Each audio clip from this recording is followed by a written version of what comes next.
We are live. It is From the Dish with your host, Mike. Y'all already know what it is. It's another late night show, but you know what? I prefer these. I said that before in the last 3 episodes, so y'all already know that. Welcome back. I appreciate y'all. If this is your first episode listening, go back and listen to the other three. I'm doing division previews for every single division leading up to opening day. This is week 4. We're finally moving into the NL. We did the AL the last 3 weeks. So going into the NL, and we're starting with the Central, just like how we started with the AL Central. We're starting with the NL Central.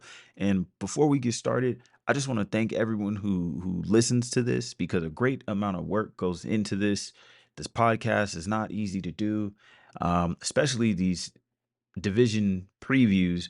I'm doing deep dives into 30 teams, and while it is fun, it is a lot of work, and a lot of sleepless nights, as you can tell, because I've been recording at night every single one of these. So I do appreciate y'all for tuning in, and if you haven't already, subscribe, follow all the socials, at From the Dish on whatever platform you use.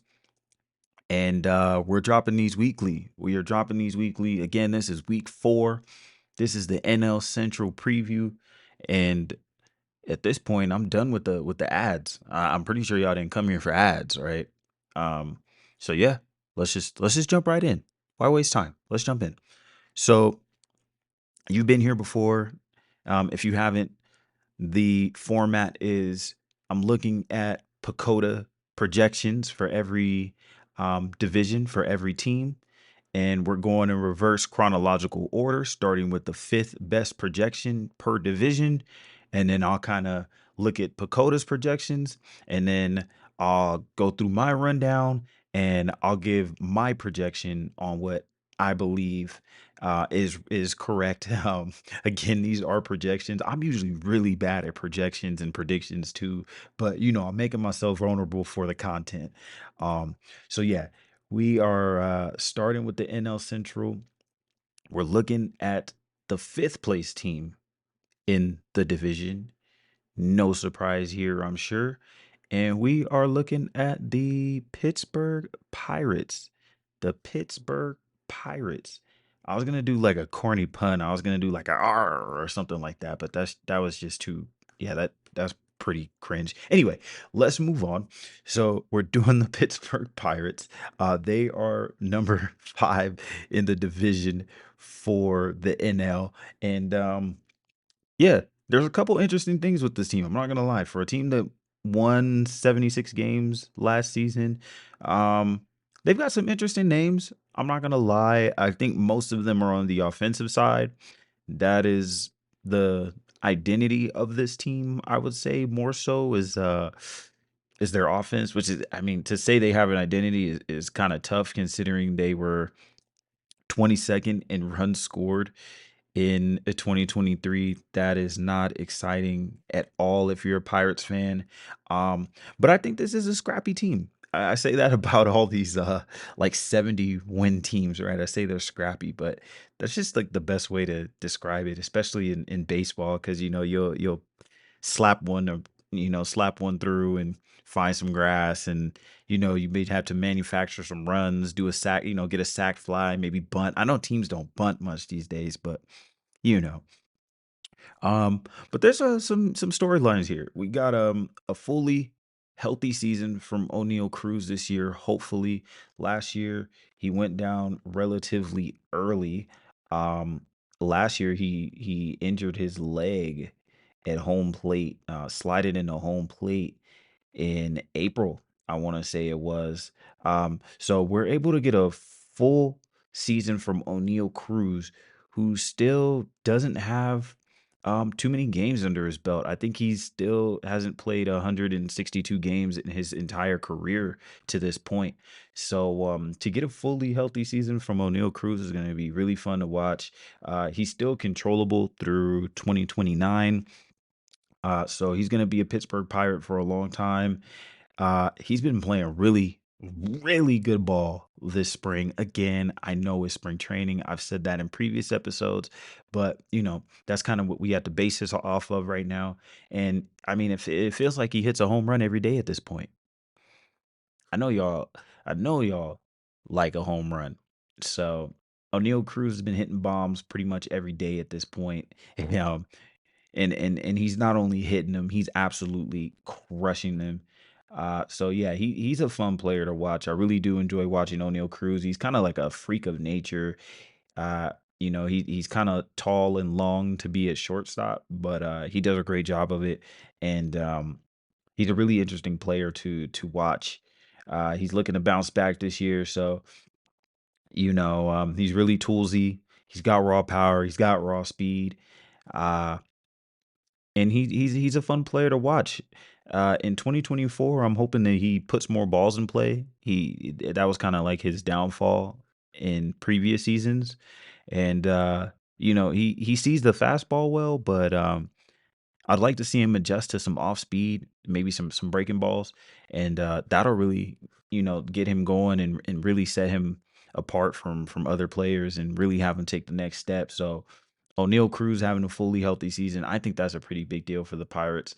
And then talking about taking the next step, they got Ke'Bryan Hayes. He's like their franchise cornerstone guy. He's the face of the franchise right now. They gave him the 8-year deal, locked him up through 2029 as well. So they're gonna have these two on the left side of the infield for a very long time. That's very exciting. But here's the thing with Ke'Bryan though. He's now 27 years old. Ke'Bryan now has 4 seasons of experience under his belt. Is this the year that he takes the step? Because I mean, defensively, he's a Gold Glove, maybe even Platinum Glove level player. Defensively at third base, he's truly gifted with the glove.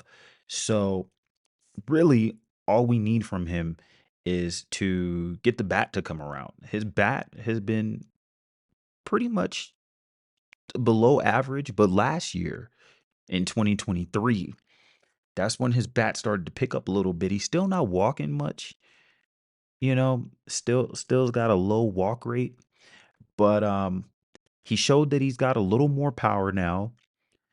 Um he's legging out more doubles, more triples, more homers, uh career high in hits, career high in average and pretty much everything. OPS, not counting 2020, of course. Um so Brian Hayes, is this the year that he takes the next step and becomes an offensive force? Because the Pirates have him in the middle of the lineup, and he hasn't been a middle of the lineup type bat.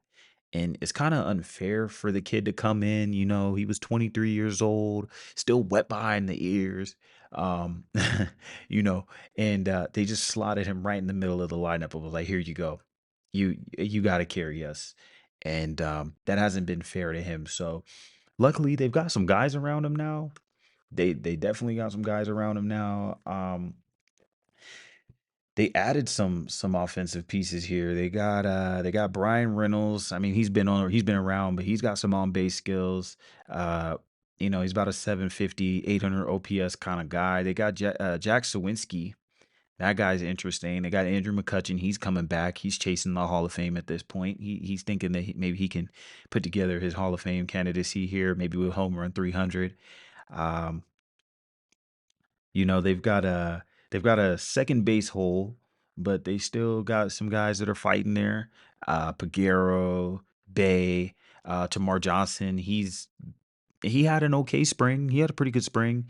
Um, but they sent him back down. So they're probably gonna let him cook a little bit longer. And they've got some fun pieces offensively. What scares me with this team is their pitching. Their pitching is what scares me because I don't know who the hell is going to pitch for these guys. Uh, the bullpen should be decent. They signed Aroldis Chapman, and they still got Bednar back there as their closer. So that's a nice 1-2 punch in the back of the in the back end of the game. You know, if you have a lead, if the offense can muster up some runs and the rotation and middle relief can bridge to the end of the game, you feel pretty comfortable in the eighth and the ninth inning if you're the Pirates. Um, but yeah, man, I mean, I'm just scared for the bullpen because it's like, will the bullpen hold up? They're gonna have to pitch a lot of innings, I think, because I just don't see how the Pirates make it through the season with the pitching staff that they have. I mean, they extended Mitch Keller, but he's been inconsistent. He's finally starting to put it together, and I think that's why they finally decided to ink him to a long-term deal. But it's like, what are you gonna get from the vets? They signed Perez, they signed Gonzalez, right? Like, what are you gonna get from those guys? Um, will Paul Skeens, will he come up? They just drafted him in 2023 out of LSU. He's a top three prospect, top five prospect for some. He's still in Double A, but he's looked good. He's throwing 100. And then you got another guy in Triple A, Jared Jones. He's got a good fastball too. So they got guys with some velo. Um, or maybe even Anthony Someto. He's an unorthodox lefty. So these are all top 100 guys. They're all pitchers, and they're projected to reach the majors between 24 and 25, 2024 and 2025. So maybe that's why the Pirates are kind of just sitting on their hands with the pitching right now. But the pitching is what scares me with this team, and I just don't see how they hold up really. And they got some vets though to help out the young guys. Like I said, the aforementioned Chapman, Perez, Gonzalez. Um, they brought in Tellez. Um, so they got some guys. They got some guys, but overall, even in the NL Central, being that it's not that strong of a division, I still don't see the Pirates playing meaningful games in September. I just don't see it. And it's like at the deadline, does Chapman just become another trade piece? Do they just trade him and bolster the farm a little bit? That's been like the blueprint for teams. They get Chapman and just trade him. The Royals did it last year, right? So I do think that Pacoda's accurate with this fifth place. And I think that's kind of hard to debate. I think this is a solid fifth place team. The other four teams, we'll get to those, but I think Pittsburgh's pretty much a lock at five, despite some exciting pieces or some. This is just a year for them to grow. This is just a year for them to grow. Look forward to 25, and maybe 25 is the year where it's like, okay, now we can kind of break through again. And then maybe we get Kutch back to the playoffs. That would be cool. I'd love to see Andrew McCutchen in the playoffs again in a Pirates jersey, like back in 2014 and 2015. That'd be cool. But yeah, I think this is a fifth place team. Pacoda has them at 72.8 wins, so basically 73 wins. Um, I Yeah, I think this is about a 70 win team. They got 73. I got 70. Um, the pitching it just terrifies me. So I just don't see how they make it through. Even here, Pacoda's got them at 797 runs allowed versus 712 runs scored. That's just not winning baseball. They got a 4.5% chance to make the playoffs. Yeah, yeah. I'm right there with you, Pacoda. Look, now if you've been listening to the series, you know I've been like pretty on point with Pacoda. And mind you, I didn't say the date. I usually say the date in the beginning. But these are Pacoda standings as of Monday, March 11th. That's when this episode is being recorded. So, yeah, on to the fourth place team. This one may surprise people. It kind of surprised me a little bit. I thought they would be higher on this team. But then when I looked at it, I'm like, the difference between fourth place And we'll get there when we get there. We'll get there when we get there. I won't say the difference between fourth place and the other teams, but it is small. But they have the Cincinnati Reds finishing fourth in this division. The Cincinnati Reds. Can you believe it? This was a team that almost made the playoffs last year. They almost snuck in. They could have been the Diamondbacks. Game here, game there. They could have been the Diamondbacks, man. And Pacoda's got them at 78.6 wins, so 79 wins. A 79 win team. So basically a 500 team. Um, let's take a deep dive into this. Why don't we? Let's see what Pacoda is thinking here. So the Cincinnati Reds, the big thing with them, they're just so young. They are so young. And they just have to prove 2023 wasn't a fluke. Pacoda's thinking that 2023 was a fluke. That's what it looks like, at least. I mean, their guys aren't guys yet. You know, we love to project. I know they're young, they're exciting, they're fun, they're fast, they're athletic, but their guys aren't guys just yet. I'm looking at the major league experience on this team. TJ Friedel, 1 year of service time. Ellie De La Cruz, 0.1% of service time. Matt McClain, 0.1 service time. Spencer Steer, 1 year of service time. Will Benson, 1 year of service time. Christian Encarnacion Strand, 0.07 service time. This is an extremely young and inexperienced team, especially the lineup. And I mean, even if you look at the pitching, look at Hunter Green, look at Graham Ashcraft, Andrew Abbott. These are all guys with 2 years or less service time. So this team, they got to prove it. They've shown flashes. Ellie De La Cruz, he kind of fizzled out a little bit too. He burst onto the scene, but he kind of fizzled out. Their guys have to prove that they're guys. And I think Pacoda's not buying it yet. The front office thinks they're great, though. They went out there and had a hell of an offseason. You love to see a small market team go out there and try to win. They went out there and spent $103 million. They went out there and got guys like Jamer Candelario, which was kind of confusing at first. But now, with one of their players going down, which we'll talk about in just a minute, one of their guys just went down. The Candelario signing looks a little better. It almost makes you wonder, like, hey, did the Reds know something was going on? Did they know? But we'll get there when we get there. They got Candelario. I mean, that's a great deal. He can play anywhere on the infield. He's got service time. He's a leader. He's still just 30 years old, switch hitter. I like Candelario. They got Emilio Pagan. So they got him going in the bullpen. They got him slotted as a setup man because their bullpen last year ranked their bullpen ranked 16th in ERA, so middle of the pack. But um, a lot of the runs that their bullpen gave up were just runners that they weren't earned runs. So a lot of that went to the pitching staff, which is ranked 28th. The rotation is. So they bring in Emilio Pagan. They bring in Nick Martinez. Nick Martinez is going to start. They bring in Frankie Montas. He's going to start. Now, again, this is another team. The pitching scares me, and not in a good way. If I'm a Reds fan, I'm shitting my pants.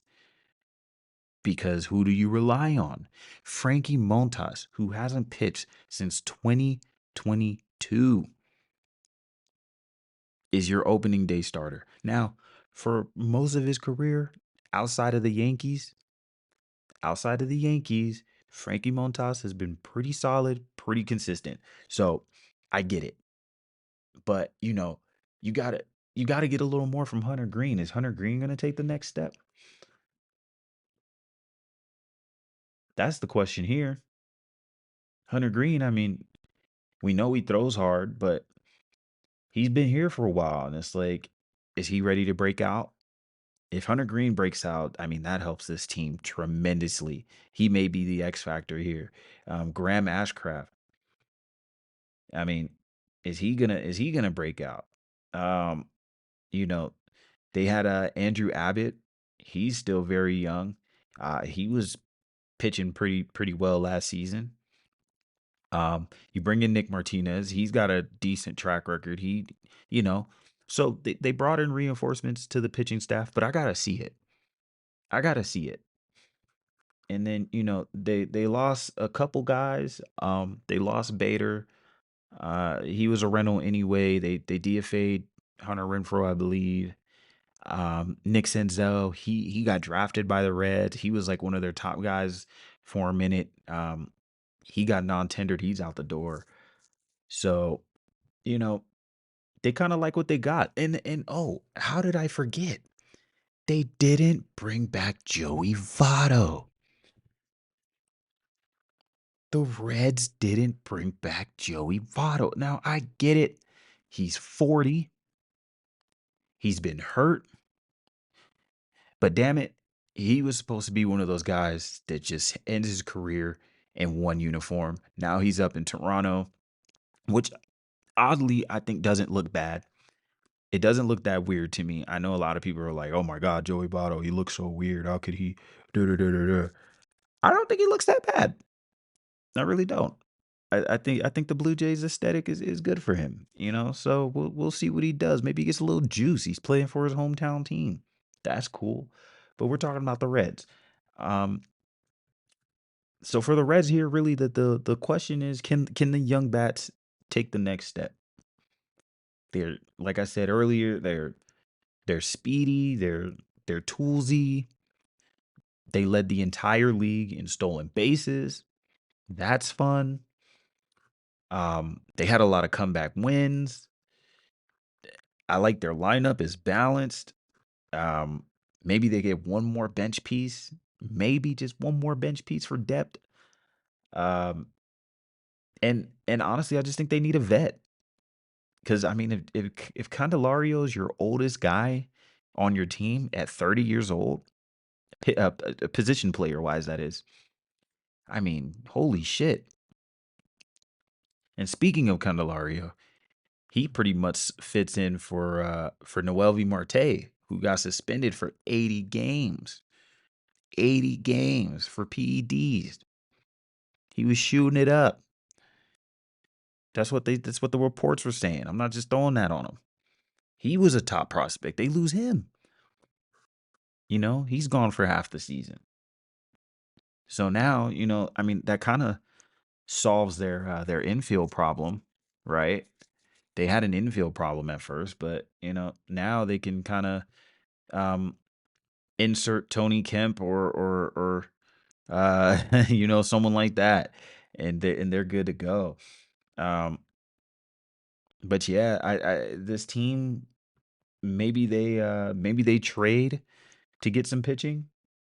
They have a strong farm system, top 10 farm system. Most publications are saying. So maybe they go out there and they trade for an arm. If they're in the race in July, come the deadline, in this wide open Central, they've shown that they're aggressive. Why not be aggressive at the deadline? Maybe they trade one of their top guys and get some more pitching. Who knows? But as of right now, I mean, this team, I'm not sold on them yet. I'm not sold on them. They're very similar to the Orioles. I know the Orioles just won 100 games. They proved it. But they're very similar to the Orioles to where it's like they gotta try to avoid some of these sophomore slumps, and they gotta hope that their guys come through. They're still young, they're still inexperienced. Well, the Orioles got a taste of the playoffs. That's good. But the Reds, they're still young and they're still figuring it out. So I'm not all the way sold on them just yet. They're like an NL Orioles, but less proven in a way. It's weird. And we'll see. Like I said, maybe they trade Edwin Arroyo. He's a top of 100 prospect at shortstop. They've got an infield jam anyway. Maybe they get some pitching. They get if they get a top starter, I feel a little bit better about this team. But as of right now, as currently constructed, I'm not sold on them. Um, I think their ceiling is very high, but I also think that their floor is very low. And that's a scary spot to be in. Because it's like if everything goes wrong, are you worse than the Pirates? I don't know. And it's like if everything goes right, then yeah, you're probably the best team in the division. So there's so many X factors with Cincinnati. Pacoda's got them at a 21% playoff percentage, 79 wins. I'm more of like I think they get about 80 wins. I'm right there with Pacoda. I think they're about an 80 win team. And our next team, I also believe is an 80 win team. And Pacoda thinks they're an 80 win team. That's a tie. So you got a tie at 3 and 4. Both me and Pacoda. Well, Pacoda's got Cincinnati at 79. They've got Milwaukee at 80. I think they're both 80. Yeah, but we're talking about one or two games here and there, whatever. But the Brewers, the big story for the Brewers is life after Craig Counsell and David Stearns. That's been the storyline for them. They're not even players. We're talking about managers and executives. But we're also now after the Burns trade, we're talking about life after Burns. We're talking about life after Woodruff because Woodruff is hurt. Yikes! Will they keep Willie Adames? Will they keep Devin Williams? There's so many question marks here with Milwaukee, but if we're gonna talk about the AL East, I mean, I guess this is like the AL East or the NL Central's version of the Rays, right? It's like I'm just not gonna doubt Milwaukee at this point. Every time I doubt Milwaukee, they just go off and show us like, hey, look, we're still a strong playoff team here. We're gonna win the division. We're gonna give ourselves a chance every year, and that's kind of their philosophy. Their philosophy isn't to go for it in any one year. Their philosophy is to give themselves multiple chances over years and years and years because they believe if you get in, anything can happen. Granted, I believe they only went to one NLCS, and that was against the Dodgers, I want to say. Other than that, they've been wild card exits, um, NLDS exits. So they're just waiting on a breakthrough here. Funny enough, Pacoda has them allowing more runs, 721, than scoring, 702, which it's not that surprising. But yeah, they just have a lot of question marks. And they've got some good young talent. I will say that. Most notably, Jackson Chourio, top 3 prospect in the game. Some people are saying he's even better than Jackson Holiday. They're saying that Chourio is like one of the best prospects in years. He's got about as much hype as Vlad Jr. did when he first came in. So, Jackson Chourio, I've seen the guy play, um, and yeah, I mean, he looks like he's got it. Whatever it is, it looks like he's got it. And for me, what really stands out for Trio is the bat speed. Um, I love the bat speed, and I just love the way that he patrols the outfield center specifically. Uh, so he's a front runner for NL Rookie of the Year right out the gate, and that the team believes in him because they gave him an 8-year deal before he even played a game. Yeah, so we'll see what they get from him. He's a pretty big deal for this team. Um, they also added some bats, which we don't always say that about the Brewers, but they added Reese Hoskins. Reese Hoskins. I think that's a great deal. Because when's the last time the Brewers have even had like a formidable first baseman? And then they go out there and they grab Reese Hoskins. I know he's coming off of ACL, but if he's right, I mean, he's banging 30 bombs, right? Um, he's a walking 30 home runs. Even in that park, I still think he's a walking 30 home runs. Uh, I just love the way Reese Hoskins goes about business. I think he's going to be a little pissed off because he got hurt in spring training last year. He wasn't there for the Phillies. He could have been a big boost to them maybe last year and against Arizona in the playoffs. So I think that's going to be really cool. Um, they had a little bit of a reunion too. They brought back Wade Miley and Colin Rea. They got Jacob Junis and Joe Ross for depth, and then they got Gary Sanchez to pair with Contreras, with William Contreras. So uh they got some names on this team, and then they did acquire DL Hall and Joey Ortiz in the Corbin Burns trade. So, they've got two more major league ready guys to come and help immediately. Um, you still got Christian Yelich for a little bit. He looked like he was gonna kind of waste away, but he's bounced back. Maybe you put him at DH. Try to extend him a little bit, get him back right. Um, they've made some solid moves. I'm not gonna lie. And they've got a nice mix of talent here and age. They have a good mix of vets, but they also got some young guys like Chiriot, like a Sal Freely, like Joey Ortiz. These are young guys, but they're gonna be around Yelich and Hoskins and Willie Adamas. If the Brewers are out of it by the deadline, is he out the door? You know, so I do like their offense. The offense is not it's not scary per se. Like, I don't think anyone is like circling the Brewers and being like, okay, yeah, this team is gonna score a shit ton of runs. I don't think that's the case. But I think they can hold their own. I think they're gonna be a kind of middle of the road offense, but I think they'll hold their own. Um, if we're talking about who they added, we got to talk about who they lost. They lost Carlos Santana. I thought he was solid for them.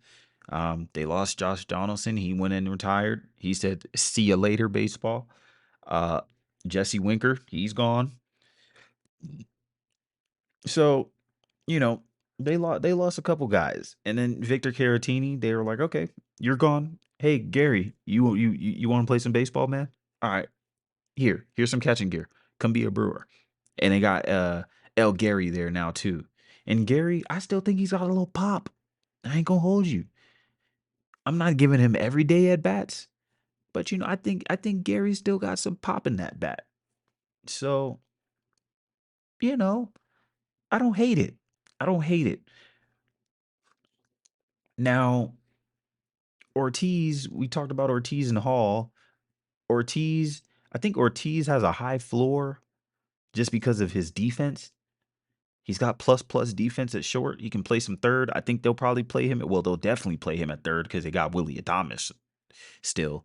But if they get Adamas out the door, they immediately have his replacement. So that's why I think that trade is pretty likely. I don't see Willie Adamas finishing the year as a Brewer unless they're like in it, which is also possible because the NL Central is just kind of meh. Um, and Do Hall, I don't. I'm looking at it now. They project him to be a starter on Fangraphs, but I think he's better as a reliever. I think he profiles better as a reliever. Um, his fastball is nice. I really like he's able to paint it. He's a lefty. That's really nice. So you get another lefty in that pen because right now there's only one other lefty in that bullpen. So maybe you slide DL Hall down to the bullpen. Who you replace him with? Maybe you replace him with Aaron Ashby. You know, maybe bring him back up, and then Jansen Junk, the former Los Angeles Angel. That what a name, Jansen Junk.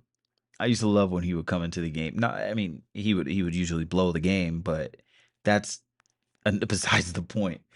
Um, but yeah, that's the Brewers. Their bullpen, I still think they have a strong bullpen. Devin Williams, still one of the best closers in the game. Will he finish the season in a Brewers uniform? He's still got 2 years of control. Maybe they do it like the Josh Hader situation, right? Everyone was confused by that. Why would you trade Josh Hader? Maybe they do it again with Devin Williams. Who knows? But then again, if they're in it, I just don't see it. But yeah, they still got some guys in this bullpen. And they added Joe Ross to it. So Joe Ross is in there. He gives you some long relief. Maybe him and DL Hall, they can be depth pieces, right? Um, you still got Uribe in that pen.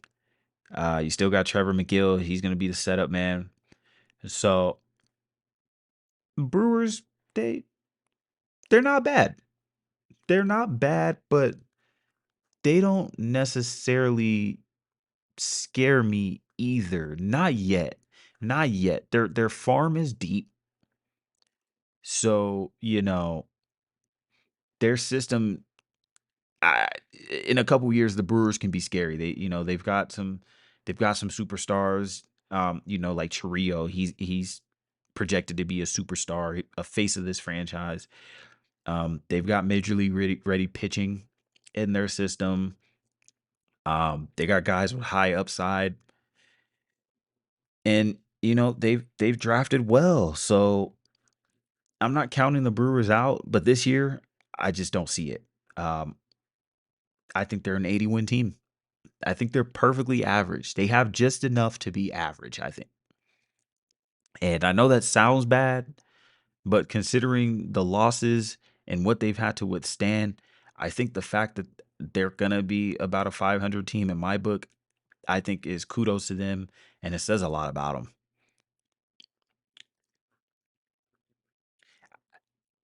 Now, the second team in this division who Fangraphs gave 81 points, so 82 wins, 81.7. So they gave him 82 wins. The Chicago Cubs. A lot of people seem to be high on the Cubs. You know what? I'm calling it. I think the Cubs will win the Central. So I mean that gives up St. Louis. I think St. Louis will be second. St. Louis looks really good though on paper, but we're gonna hold off till we get to them. Stay tuned for the Cardinals. Right now, we're gonna talk about the Cubs because they're second according to Pacoda with 82 wins.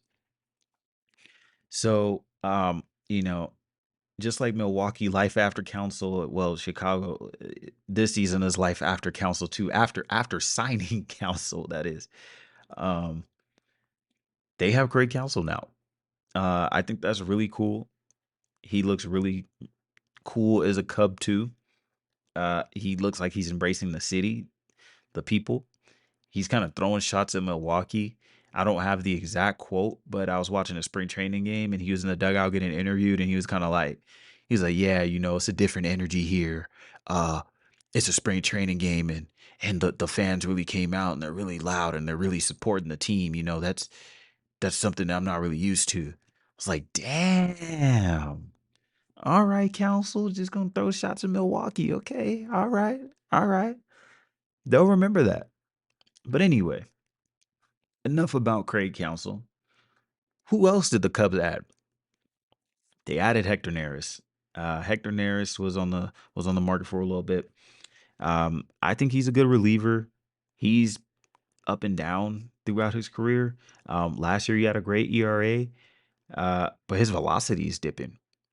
His velocity is dipping, and that's scary.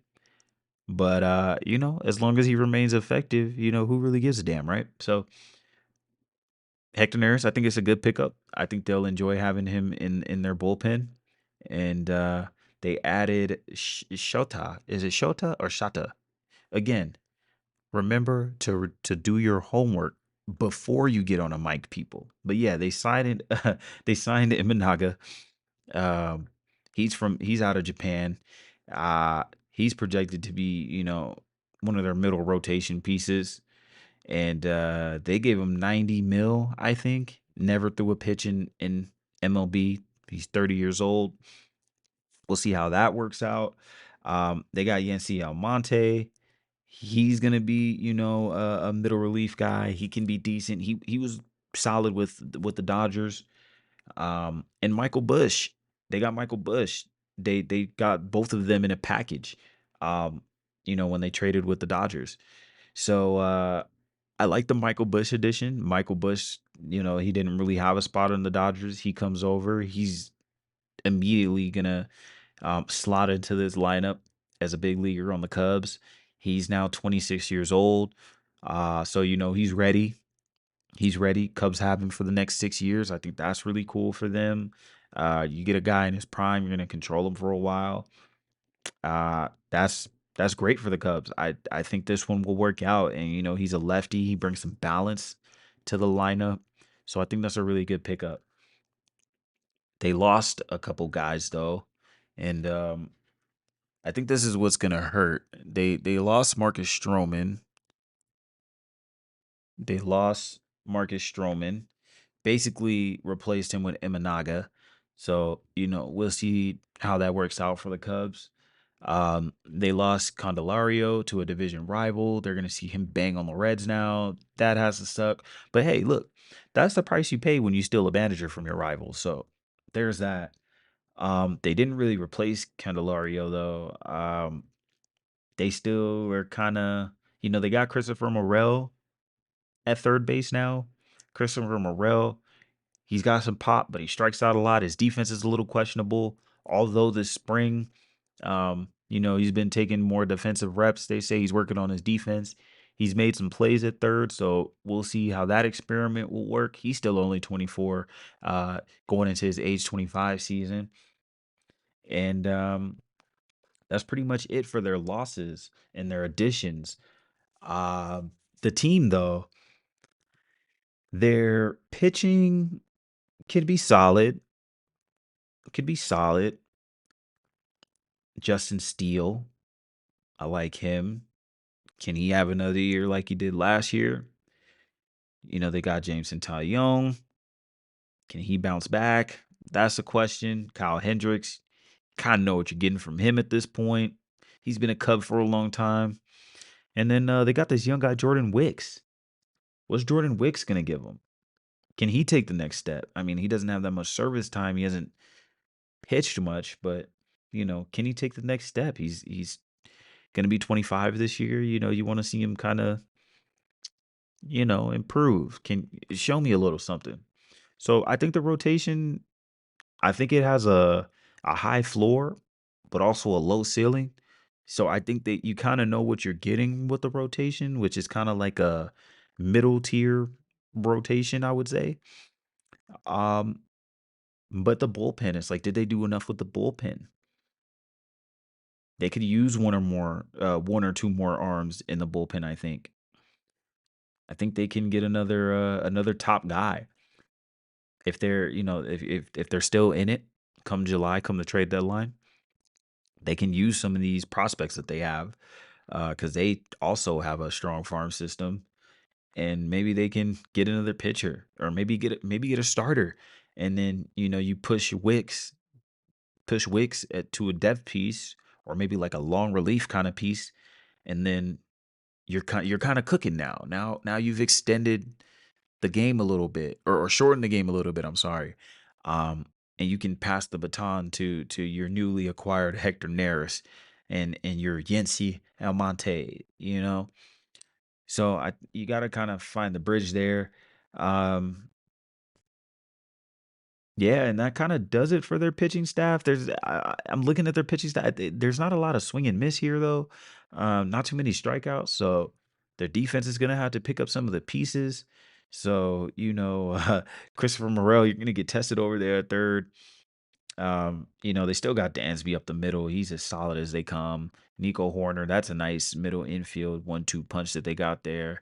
Um And even Cody can play a little first. I would put Michael Bush there. I think that's what you got him for. I think you you you bring back Cody to put him in center. I don't see them putting Talkman in center. I don't think that that would be their go-to, or even Patrick Wisdom or Garrett Cooper. I don't see that. They just sent Pete Crow Armstrong back down to AAA, so that's another center field option that, that they're without. So I think center field is Cody's to lose at this point. Or I don't even think he's going to lose it. I think that that's his. If they need to give Bush some time off at first, I think they'll do that. Um, they still got Nick Madrigal. He can play a little infield too, so you can kind of figure it out there. Um, so a lot of mix and match here. They've got pieces, they've got versatility. I think that's really cool. That's a really good for them. And their lineup is a good mix of speed and power. I think they've got a little bit of both. So I really do like this Cubs lineup. I really like the way they can mix and match. They can play the matchups. Um, Not really much else to say about the offense. Not really much to say about the pitching. I think that they're going to win the division. It's a weird central, but I think that this is the best team in the central. And then if they start calling up some of their top prospects, they got some good pitching in the farm system. They can bring up Cade Horton maybe. Maybe he makes a 2024 debut. Jordan Wicks doesn't really do what they expect him to do. Maybe they swap him out. That can be fun. So I think that the Cubs are going to win the Central. So I think it'll be by a slim margin though, because I do like the Cardinals. You guys know I'm a big Nolan Arenado fan. So let's see what the Cardinals got. So the Cardinals, and I'm just gonna stick with the theme. I'm just gonna stick with the theme that we've had throughout the show. The Cardinals last year, they got to experience life after Yachty. Oh my goodness, what a disaster 2023 was for the St. Louis It was just sad to see. When have you ever seen a Cardinals team lose 90 games? Unbelievable. Unbelievable. Um, a lot of people had them winning the Central last year. Pacoda has them winning the Central again this year. Pacoda's got the St. Louis Cardinals at 84.6. So 85 wins. They've got them as an 85 win team. That's one of the better teams in the entire NL, truthfully. We'll talk about the rest of the NL over the next 2 weeks leading up to opening day, but Pacoda thinks this is one of the better teams in the NL. 85 wins. I don't think the Cardinals are going to win 85 games. Not with this pitching. This pitching also scares me. um, I mean, they went into the offseason. They knew what they needed. They knew they needed pitching. They said that they were going to go out there and add 3 pitchers, which they did. But it's not the 3 pitchers that people were hoping for. Um, they added they added Sonny Gray. I think that's great. Sonny Gray, outside of a couple years in New York, he's been about a 3 ERA kind of guy, and that's hard to find. And he throws a lot of innings, so I think that's great. They've got their ace. Um, he's another year older now though, but he's aging well, and I think he'll continue to age well. He's hurt right now, so he'll miss opening day, I believe. But that's an excellent pickup. They also got Lance Lynn. That's a reunion. They're hoping that he can bounce back, because last year was, oh my goodness. This guy gave up 44 home runs last season. 44. He gave up 2.3 home runs per 9. You're giving up 2 or 3 homers a game? That's scary. And then they brought in Kyle Gibson. And at this point, you kind of know what you're getting from Kyle Gibson. He'll probably throw the most innings on this team. Uh, he has potential to, I'll say. So you got innings eaters. Um, Lance Lynn, he also eats up a bunch of innings. It may not look great from those two, but they'll at least eat it up. Um, and then Steven Matz, you're hoping that he can find some consistency. And you still got Miles Michaelis on this team. You're hoping he can find some consistency. But yeah, these are just a lot of inconsistent guys outside of Sonny Gray. So I'm a little scared. As someone who is rooting for Nolan Arenado, as a fan of his game, the pitching staff scares me. Now, the Cardinals don't boast the same farm system that the rest of the Central does. They don't really have any bona fide superstars in their system. I mean, they got Mason Wynn, but I'm not all the way sold on Mason Wynn yet. He's an excellent defender. He throws the ball about as hard as anyone. He's about as fast as anyone. But until I see him put that bat on that ball, I mean, I'm not sold on him. I'm not sold. Um, they traded away Tyler O'Neill. I don't think that's going to hurt them too much because they have some replacements there. They feel like they can replace within. Um, but yeah, the offense largely stays the same. And honestly, the offense underperformed last year. Pretty much everyone had a down year last year. I don't see that happening again with them. Um, Obviously, big Nolan Arenado fan. I think he's gonna bounce back. Paul Goldschmidt, he's gonna bounce back. Brendan Donovan, he can bang. Nolan Gorman can bang. Wilson Contreras can bang. Jordan Walker, he's working on his swing. You're hoping he can take a step forward this year as a young right fielder. Dylan Carlson, he can bang out in center. So yeah, my only issue with this team is they're not very athletic, so they're not gonna steal too many bags. They're not gonna take too many extra bags. Um, they've got some heads up base runners like Goldie's a heads up base runner, although he doesn't have the speed.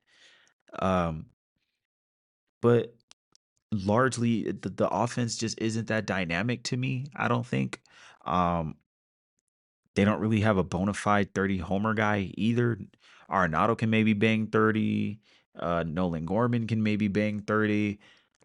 Uh, but yeah, I mean, I like their pieces offensively, but the pitching staff just scares. They're gonna have to go out there and bang every night, and that's just not sustainable. Um, Even the bullpen, they brought in some reinforcements to the bullpen. I think the bullpen will be better. Last year, the bullpen had meltdowns.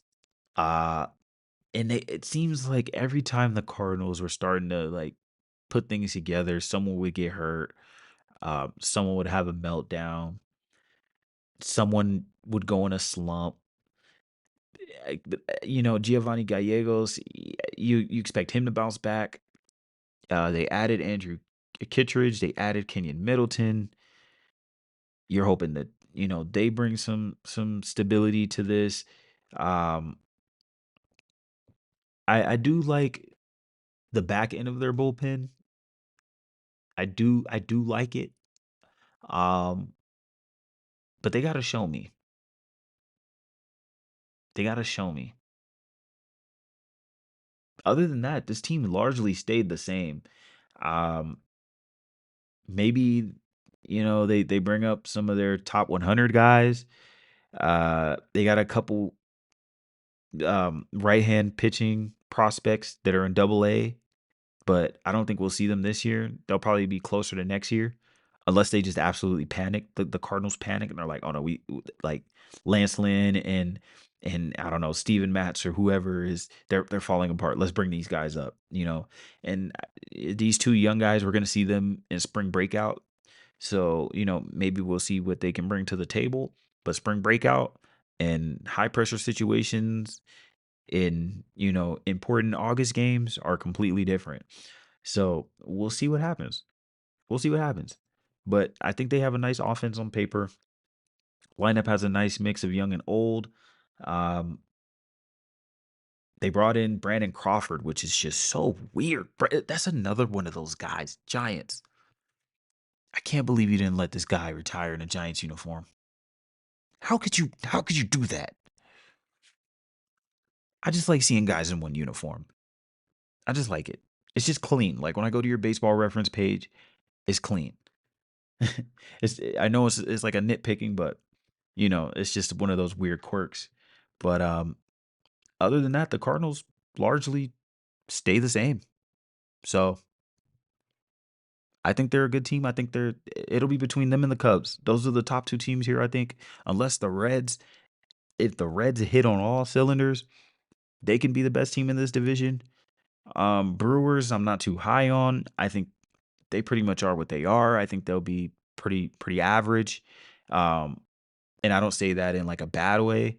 Uh, and then the Pirates, they're looking to take a step forward. So that's the Central. That is my NL Central preview. And again, thank you all. If you made it all 55, 56, 57 minutes of this, who knows how long I'll keep talking. I do appreciate you. Again, follow. Um, I'm at From the Dish on all socials, whatever you use, YouTube, Instagram, Twitter, X, whatever. You can find us there. And again, I'm your host, Mike, and we're dropping one of these next week again. Next week, we got the NL West. The NL West. So NL West will be very fun. Ton of storylines there. That was a crazy offseason for pretty much every team in that division. So stay tuned for that. That's going to be a lot of fun. And until next time, y'all.